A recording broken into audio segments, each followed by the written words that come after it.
L-abort, min favorih u min kontrih. Fil-Jum Internazzjonali għall-Abort b'mod sigur, għall-ewwel darba f'pajjiżna l-gruppi favuru kontra l-abort stellaw dimostrazzjonijiet fil-Belt Valletta.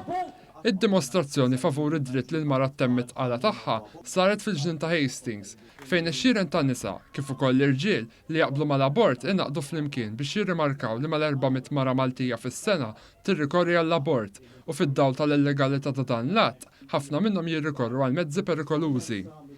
Iċ-chairperson tal-Fondazzjoni għad-Drittijiet tan-Nisa Dr. Andrea Dibin fissret kif lan ta' din l-ewwel demostrazzjoni favur l-abort hija li titmexxa l qudiem il-karba tal-mara li jkollha dritt tiddeċidi dwar ġisimha. Namlu awareness fuq il-challenges li n-nisa Maltin jaffaċjaw propju biex jaċċessaw dan is-servizz ta' saħħa li f'pajjiżi oħra kollha tal-Unjoni Ewropea u huwa xi ħaġa li joħduh for granted.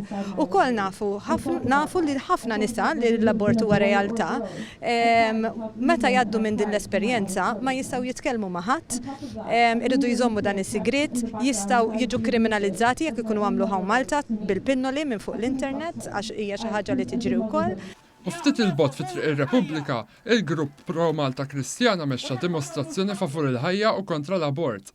Preżenti kien hemm diversi individwi waqdiet magħrufin għall-appoġġ tagħhom favur il-ħajja.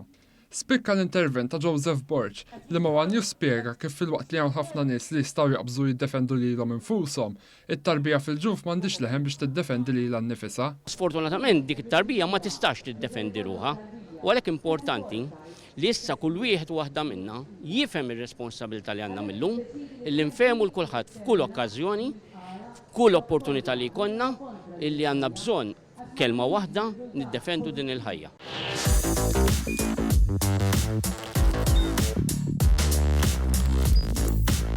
Idħol fuq one.com.mt u hemmhekk tista' tara l-programmi kollha li jxandru fuq One permezz ta' One Play.